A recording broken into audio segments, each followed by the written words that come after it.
It turns out a lack of ambition sunk the Ambition, a crane barge that was declared a total loss after capsizing in the Gulf of Mexico last year. The Ambition was being towed when it sank on June 15, 2022, and released nearly 2,000 gallons of oil. The vessel, owned by Rigid Constructors, was a $6.3 million loss. Results from a recent National Transportation Safety Board investigation blamed the accident on failure to properly inspect and maintain the barge. The crane barge was being towed offshore due to height restrictions, despite lacking a certificate, exemption, or designation for special service.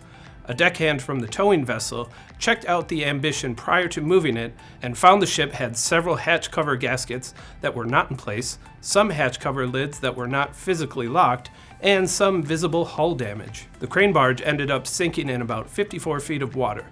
No one aboard the barge or the towing vessel was hurt in the accident. After the accident, investigators found a 25-foot long separation along the weld seam between the bilge knuckle and bottom plates, according to the NTSB report. A temporary fix had been made to help prevent the barge from taking on water, but Rigid never got around to making a more permanent fix before the problem got worse. To protect vessels and the environment, it is good marine practice for vessel owners to conduct regular oversight and maintenance of hulls, including between dry dock periods, the report said. An effective maintenance and hull inspection program should proactively address potential steel wastage, identify hull and watertight integrity deficiencies, and ensure corrosion issues are repaired in a timely manner by permanent means. According to the National Oceanic and Atmospheric Administration, equipment breaking down is one of the more common causes of oil spills, along with operator errors, natural disasters, and deliberate acts by terrorists,